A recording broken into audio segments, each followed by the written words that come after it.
Eu sou a Eli Ferraz, apresentadora do programa No Corre Com Elas, um programa com abordagem descontraída e informativa, com temas relacionados ao universo feminino como empreendedorismo, saúde, beleza, carreira e relacionamentos. Tudo que diz a respeito ao corre do dia a dia, sucessos e perrengues de quem quer empreender no Brasil. O programa No Corre Com Elas é para todas as mulheres que buscam se informar e se inspirar em cases reais de mulheres de sucesso. Hoje, nossa convidada é a Vanessa Queiroz, co-founder do Coletivo Criativo.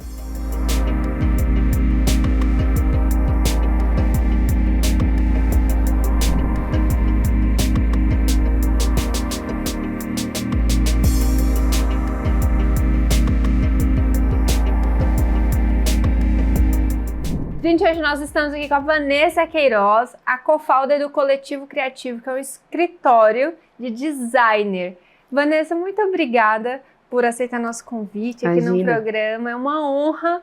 Agora, me conta como que você saiu da faculdade de designer e montou um escritório de design numa época que ninguém empreendia nessa área, e como que foi essa loucura toda? Bom, obrigada primeiro pelo convite, adorei. Eu já adorei o No Corre Com Elas, porque eu acho que a mulher, ela já nasce correndo, né? A gente tem essa característica, que eu acho que é até fisiológica, né? A gente vive discutindo hoje a questão do feminismo, mas eu acho que a mulher, ela realmente já nasce programada para ter várias funções, né? É até uma piada isso, porque é verdade. Na verdade, eu nunca imaginei empreender na minha vida, né? Eu sou filha de um pai que foi empreendedor, mas foi um cara que foi um ilustrador, que trabalhava de uma maneira solo, acabava sendo o que a gente chama hoje de freela, mas ele era um profissional liberal, que atendia várias marcas com desenhos, ele fazia parte de arquitetura, ele nunca fez faculdade, fez escola pan-americana, ele era um autodidata. Que legal! Isso, nossa, Van, então sim, esse lado seu todo artístico, você herdou do teu pai? Meu e minha irmã. Minha irmã foi pro lado do muralismo e eu resolvi estudar design. E eu não sabia o que era design, na verdade, eu não sabia nem o papel do designer. Quando entrei na faculdade, eu buscava a área de criação de publicidade, que era o que eu gostava, e eu não queria ser eu sabia o que eu não queria ser atendimento, não queria ser mídia, planejamento, nada disso. Eu queria ser designer, eu queria desenhar. E eu falei, nossa, então o ilustrador é designer, a pessoa que desenha é designer, então é isso que eu quero fazer. Comecei a procurar algumas universidades, e aí eu tive que parar, porque eu entrei na PUC, e eu já trabalhava desde os 14 anos, né? Eu comecei a trabalhar com 14 anos, eu tinha 2 empregos, eu brinco de carreta furacão em buffet infantil, porque eu vestia aquele uniforme de animação. Acabei atuando 2 dias, porque realmente não era minha, era muito quente. Meu Deus, como as pessoas conseguem vestir um negócio desse. Mas aí eu acabei virando monitora no buffet. E no colégio, com 14, eu fui bolsista.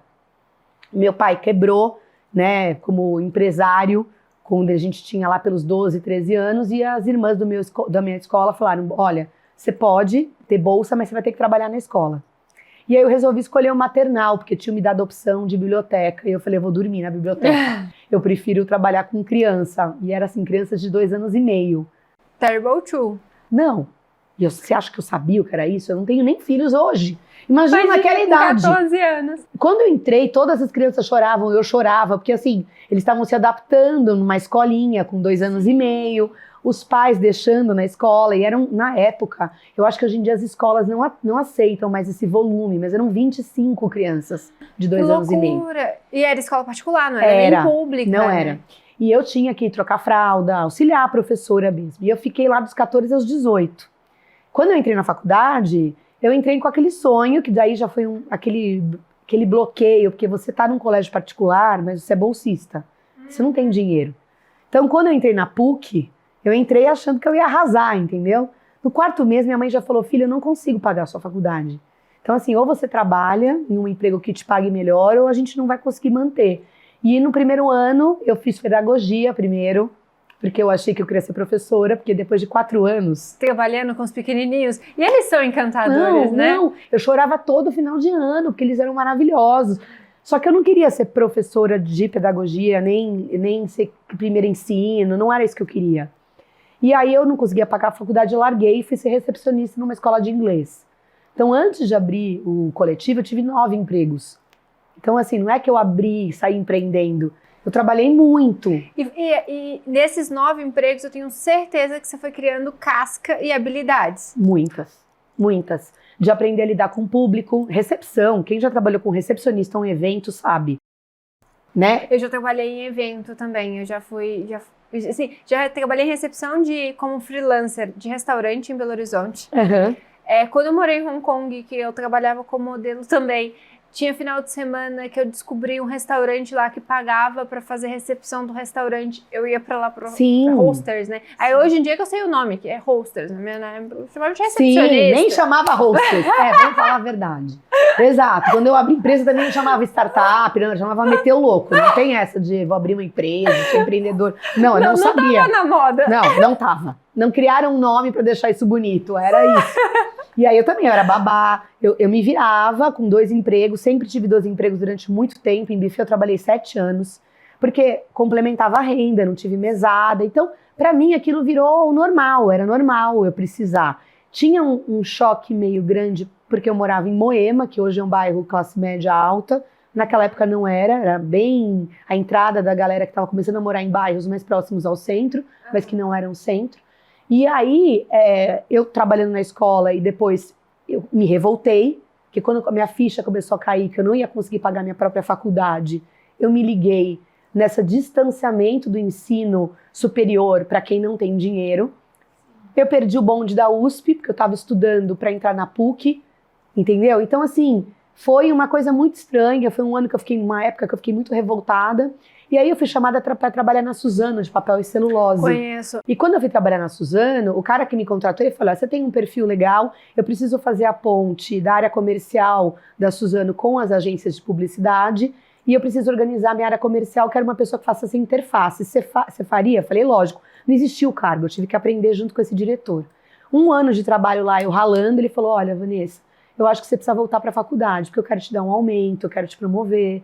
E se você não tem ensino superior, vai ficar difícil. Ele me deu um livro do Andy Warhol, no meu aniversário, falou, estuda o que eu acredito que é a tua cara, que é design e tal. Assinou o livro, me deu e falou, volta para a faculdade. Nossa, até foi me o maior incentivador. Falar. Porque eu falei, mas a faculdade custa 700. Ele falou, mas eu vou te pagar 1.000, eu quero que você volte. E aí eu voltei. Nossa, olha, até arrepiei. Muito legal. E aí eu fui prestei vestibular para o Mackenzie, para a Embi Morumbi. A Embi era mais perto da minha casa. Tinha cinema, não tinha desenho geométrico, que eu odiava, e era um curso de design digital, então a gente já estava pensando em design digital em 2000. Nossa, isso é 24 anos atrás. Exato. E aí, quando eu vi isso, eu falei, nossa, abriu-se um mundo para mim. Eu falei, eu vou entrar. Entrei, passei e comecei a fazer. Morava em Moema, na Vila Olímpia, então era assim, para quem não conhece São Paulo, era muito perto. Chegava do trabalho, atravessava a avenida, já estava ali na casa do ator para estudar. E aí lá eu conheci os meus irmãos, os meus sócios, que estão comigo há 24 anos. A gente está junto há 25 anos. É o meu casamento mais longo. Gente, e assim, aí vocês começaram a estudar, e aí como que surgiu a brilhante ideia de criarem um escritório? A gente, na verdade, a faculdade para nós 4, os 4 tinham a mesma característica, né? Então sou eu, Marcelo, Davi e o Fábio. A gente pagava a nossa própria faculdade. Então, para mim, isso começa muito do início. Eu vejo amigos empreendedores que têm pais empreendedores ou que também estudam em faculdade de economia, administração. Meu próprio marido fez IBMEC. Tipo assim, ele fala comigo, eu falo, deixa eu te explicar. Quem faz faculdade de alguma coisa localizada como faz uma design, ou faz ilustração, ou faz publicidade, se forma para ser um funcionário, não para ser um empreendedor. Se você for fazer gastronomia, você não faz para abrir um restaurante, você faz para ser um chefe, para ser um cozinheiro. Então, eu falei, faltava naquela época, eu acho que hoje as faculdades estão melhorando, que o ensino também abordasse empreendedorismo, gestão, direito de uso, direito, né, no geral, lei. Você não sabe, ninguém sabe. Então, a gente não tem educação financeira nem na escola. Não, até hoje, assim, acho que um dos maiores problemas que a gente vê no Brasil é que o brasileiro não tem educação financeira. Isso de todas as classes sociais. Não é interessante porque a gente vive num país muito desigual. Eu acho que isso está mudando hoje em dia, porque a gente está ouvindo outras pessoas falarem. Mas o fato de a gente não saber falar de dinheiro, como você vai ser empreendedor? Exato. E não sei se você concorda comigo. Dentro de casa é tabu falar de dinheiro. Muito! Eu lembro que na minha casa, a gente, por mais que era uma relação aberta e tal, conversava muito sobre a nossa questão financeira dentro de casa, mas era falta de educação perguntar para o pai ou para a mãe, quanto que você ganha? Total! Absolutamente falta de educação. E o fato da família estar passando por problemas financeiros como a minha passou, não era falado. Eu e minha irmã, graças à terapia, hoje a gente faz terapia, a gente fala muito sobre isso com a minha mãe, meu pai já é falecido, mas era uma coisa do tipo, a gente começou a ter menos carne na refeição e um dia minha mãe começou a servir pescoço de frango. Assim, hoje eu entendo, na época eu achava que eu era iguaria. Entendeu? Falava, nossa, mãe, eu adorava aquele tal arroz. Não, é porque não tinha grana para comer, comprar proteína, entendeu? Então, assim, eram realmente... E eu acho que a classe média brasileira ela sofre com esse problema de querer parecer o que não é. Apenas por status, o que não faz nenhum sentido. Criando pessoas que nem eu, que não sabiam lidar com dinheiro até, sei lá, 10 anos atrás. Te juro que eu tive minha primeira previdência privada quando eu casei com o Tomás, meu marido, que é administrador, e falou para mim, você não tem previdência privada? Eu falei, não. Pra quê? Você não sabe, Ellie. Se você não tem uma família que já tem grana, que já vende dinheiro, que sabe cuidar do dinheiro e passa essa educação financeira para os demais, você não sabe lidar com dinheiro. Não, e isso, assim, principalmente o Brasil de meu Deus, que eu chamo. Sim. Como é vergonhoso tocar no assunto, como as contas do dia a dia são contadas, vive um dia de cada vez. Total. Amanhã a gente resolve. Sim. Amanhã a gente resolve. Aí o pedalando no cartão de crédito, o Sim. pedala no boleto, o pedala no parcelado. E assim, quando vai ver, tem um rombo que assim, os pais, o provedor normalmente naquela época eram os pais principalmente, Sim. tinha vergonha também de contar para a mulher como que estava a situação. Pra mulher ajudar. Não queria que ajudasse, não, era uma vergonha. Lá em casa também a gente passou muito perrengue. Gente, eu lembro que teve fase que meu pai não conseguia pagar a conta de luz. Sim, na minha casa também. Mas você sabe que no meu caso, o que aconteceu? Meu pai adoeceu, claramente somatizou. A minha mãe assumiu, foi trabalhar em buffet, porque a gente trabalhava em buffet. Então, também na terapia, depois do falecimento do meu pai, lidando com luto, eu fui entender que a guerreira mesmo ali naquela casa que segurou as pontas foi a minha mãe, que falava muito pra mim e pra minha irmã, vocês precisam me ajudar, vocês precisam trabalhar. Ela não era clara, mas desde aquele momento ela estava dizendo, eu preciso de ajuda, porque eu tô bancando a casa. Virou gerente de buffet e ficou trabalhando nessa função por quase 30 anos, sem final de semana, sustentando a casa, porque meu pai, depois que ele ficou doente a primeira vez, ele não voltou ao normal 100% nunca mais. E eu e minha irmã ajudando também. Então, as três seguraram as ondas. E quando eu fui para Embi comecei a estudar, eu não podia faltar, eu não podia me dar o luxo. É óbvio que eu ficava no bar, é óbvio que eu sou uma pessoa expansiva, super social, eu adorava. Sim. Mas eu media muito quanto aquilo estava me prejudicando e quanto eu precisava estudar. Eu nunca peguei uma DP. Todo final de ano, eu negociava as parcelas do ano que eu estava devendo para poder fazer a matrícula do outro ano. Eu saí da faculdade devendo 11 mil reais, até hoje eu estou devendo, em Embi, prometo que eu vou pagar. Porque, sabe, é assim, eu não peguei meu diploma nas mãos, eu passei com mérito, mas não consegui pegar, porque eu devia ainda na faculdade. Então, assim, eu abri um coletivo com os meninos, que foi, enfim, fazendo todos os trabalhos juntos, a gente começou a se dar bem, começamos a fazer uns freelas juntos, principalmente eu e o Marcelo. E um dia o Marcelo chegou no corredor da faculdade e falou pra mim, vamos abrir um escritório de design? E eu tava trabalhando numa empresa que já tava atrasando meus pagamentos. Então assim, o não eu já tinha. Meu salário estava atrasado. Suas contas já estavam toda cagada, desculpe. Mas, né, eu já tava ferrada. E eu falei, Má, vamos. E pra quem tá sempre nessa situação que você acabou de falar... Pior que tá, não fica. Assim, eu já tô aqui nessa situação. Eu vou enfrentar mais uma novidade. Vamos aí, quem sabe isso não vai ser melhor pra mim. E eu tava muito realizada na faculdade. Eu achei que eu entrei mais tarde, eu entrei só com 23. Então eu já tinha passado aquela euforia eu não sei direito o que eu quero fazer. Eu já sabia o que eu queria. Eu já sabia meio o que eu não queria. Já tinha maturidade para lidar com aquela pressão da faculdade? Já. Eu fazia biomedicina e estava mais ou menos o mesmo esquema que você, assim. Só que eu consegui FIES. O Marcelo tinha FIES também. Eu consegui FIES na minha época e eu morava num quartinho de empregada. Eu fui reduzindo custo, até por fim, que é coisa horrorosa de falar. Esses apartamentos antigos, essas repúblicas, eu alugava um quartinho de empregada, de funcionária, né? Que era menor que esse tapete aqui. Sim. E com um basculante do lado da faculdade para eu também não ter que pagar transporte, nem nada. Mas eu lembro que eu sabia exatamente quanto custava. Era muito sacrifício aquilo ali. Era. E aí, tanto eu quanto as minhas amigas de faculdade, eu tenho muito orgulho delas, que hoje elas têm clínicas de estética e tudo mais. Era exatamente isso. A turma da noite não matava a aula para ir pro bar beber. Não. Porque sabia o quanto custava.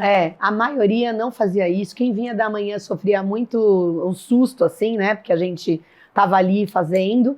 E a gente tinha na Embi uns projetos interdisciplinares. Então, a cada 6 meses, a gente fazia um trabalho junto. E eu sempre fazia com eles. Às vezes mudavam algumas pessoas, mas era sempre com eles.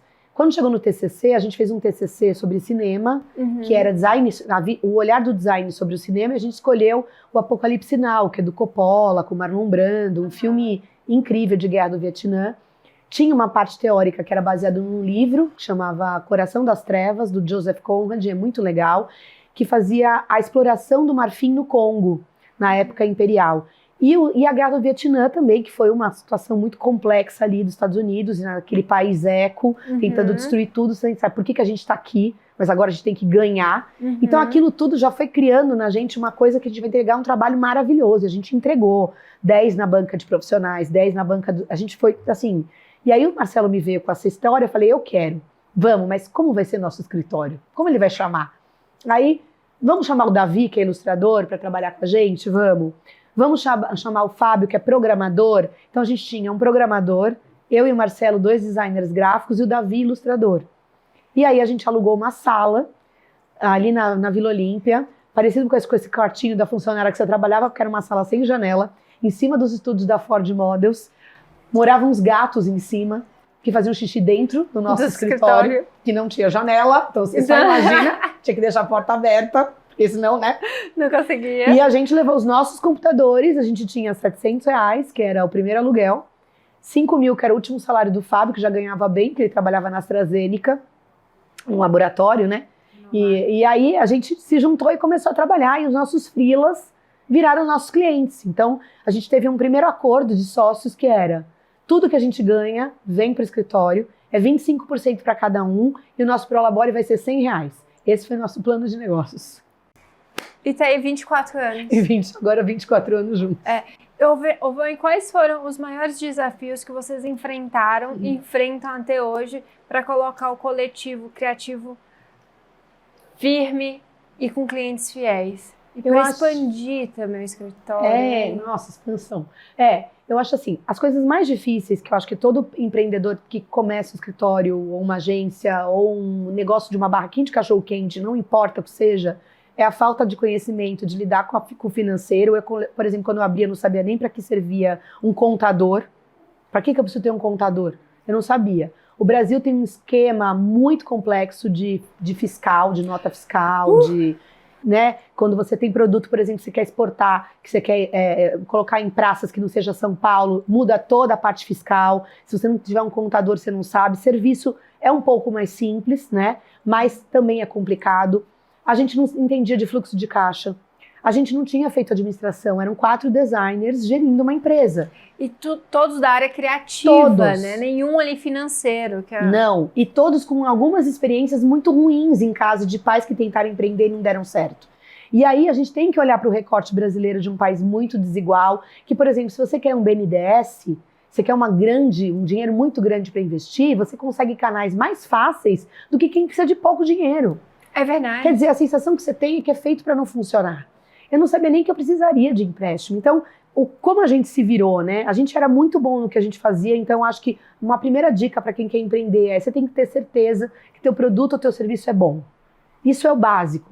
Porque eu acho que as grandes empresas que dão certo com produtos ruins são porque é muito dinheiro rolando e a pessoa vai conseguindo enganar por outros meios e colocando um produto que não precisa ser tão bom para um mercado consumidor consumir. Se o seu produto é ruim e você não tem dinheiro, você não vai performar nunca. Tá fadada ao fracasso. E, Van, nesse corre todo, desde a faculdade até agora, conta pra gente algum caso muito engraçado de algum perrengue que você passou, ou um perrengue que na época foi desesperador, hoje você olha e fala assim, nossa, foi engraçado. Acho que um dos maiores perrengues que a gente teve no escritório com comunicação, e é legal falar disso, porque como eu já contei a história da minha mãe trabalhou 30 anos, guardou um dinheiro, né? Uhum. E aí eu tinha contratado uma consultoria de marketing, que a pessoa não tinha noção que ela não precisava de gestão. Marketing tá bom. Minha amiga que trabalhava no banco durante anos, no banco trabalhou no Itaú, no Santander, em grandes bancos, uma super gestora, falou, eu tô entre trabalhos, eu quero fazer uma coisa diferente, tô abrindo uma consultoria com uma amiga minha, eu queria usar o coletivo de exemplo. Entrou para falar comigo. No que ela entrou para falar comigo, eu tinha uma verba de mais ou menos uns 400 mil reais de um cliente para receber que me atrasou o pagamento. Já pagava mais ou menos demorado 90 dias, 120 e atrasou. Nossa! E eu tendo que pagar funcionário, nunca atrasei salário de funcionário em 25 anos de empresa. Tendo que atrasar pagamento de funcionários, nossos pagamentos, eu fiquei desesperada. E aí eu virei para minha mãe mudando o investimento dela da aposentadoria de uma conta para outra. Falei, mãe, eu vou ligar no BNDES para saber se eles podem me prestar a quantia que eu preciso para pelo menos quitar a folha. Né? Nunca tinha pedido empréstimo. Aí o BNDES virou para mim e falou, olha, ligando direto no BNDES só a partir de 12 milhões. Aí eu virei para eles e falei assim, pô, com 12 milhões eu fujo do país, eu não preciso pagar a folha de pagamento de ninguém.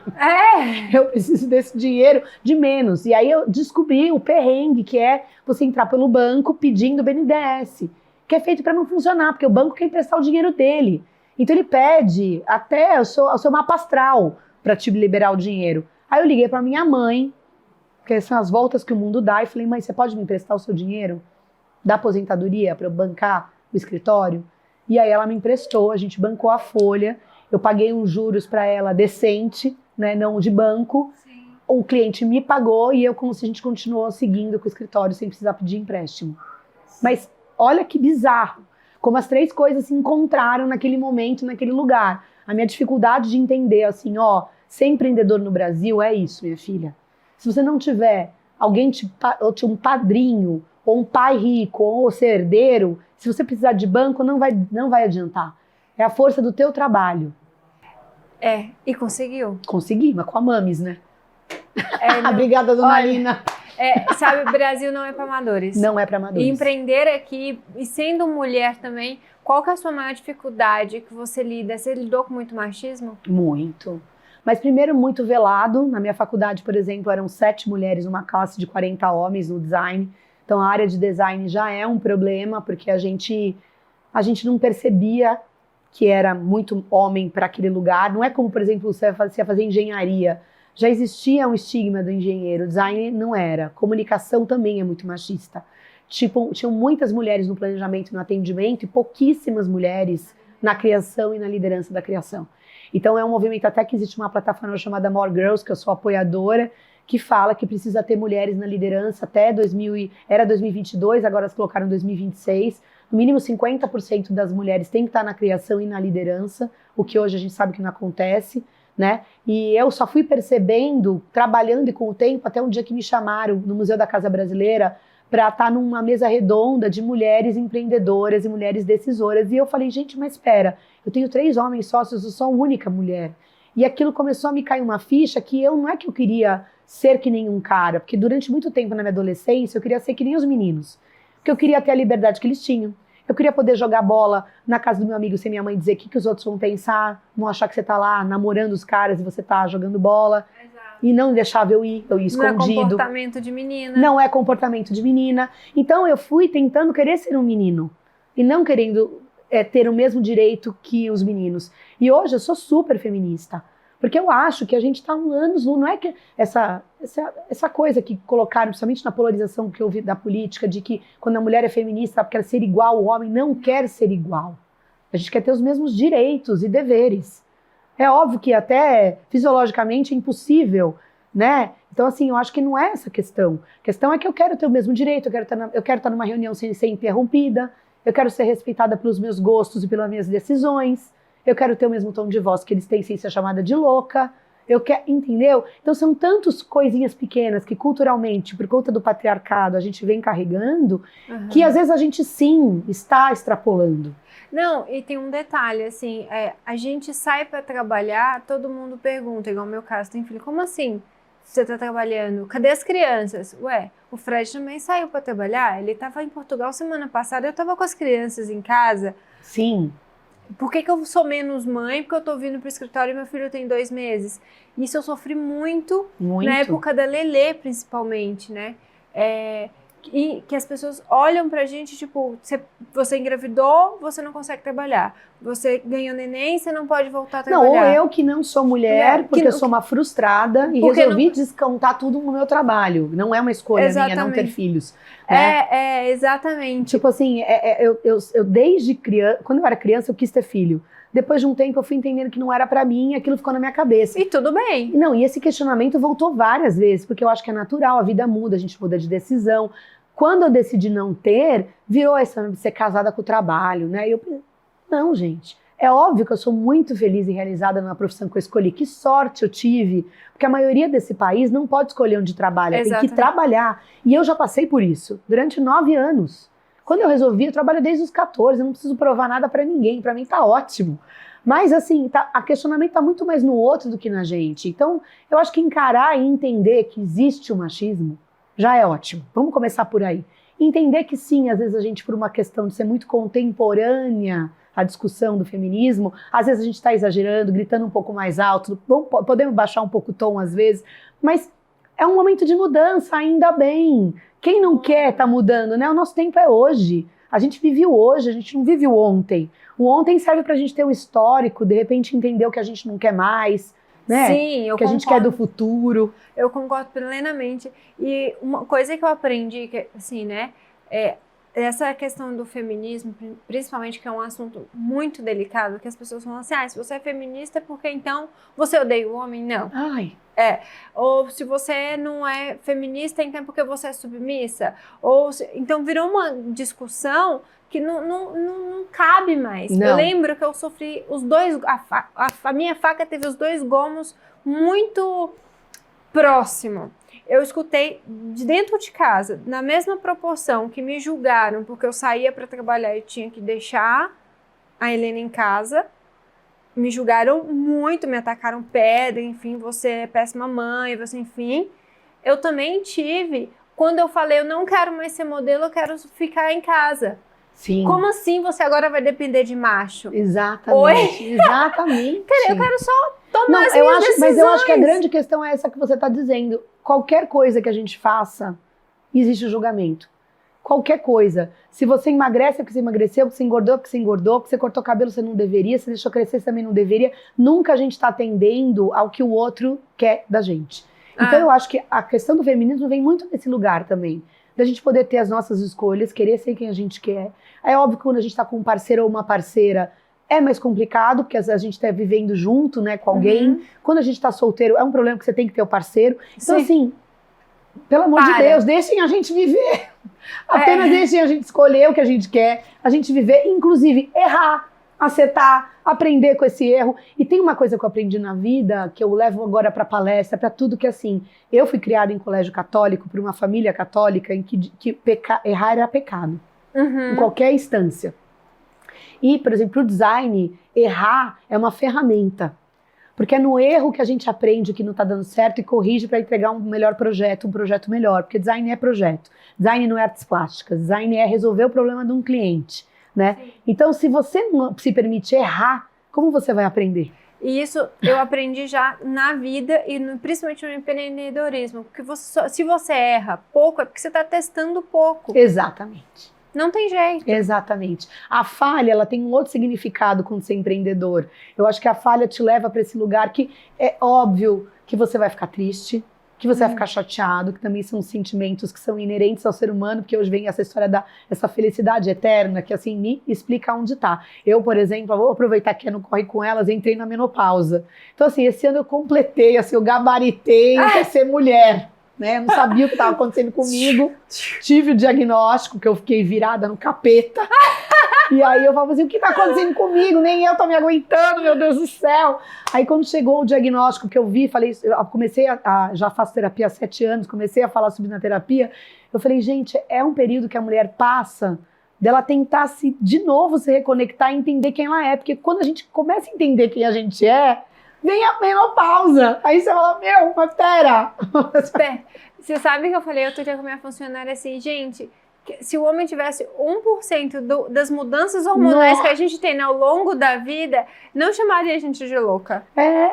E eu acho que é enxergar a beleza nisso, sabe? De parar de tentar se comparar, e quando um homem vê uma mulher que nem a gente, que trabalha, que leva a casa, que é empreendedora, né? Que faz tanta coisa, como eu posso dar suporte? Como é que eu posso entender pelo ponto de vista dela? Né? E não ficar criticando, enchendo nosso saco, nossa paciência, né? Porque a gente também não tem saco.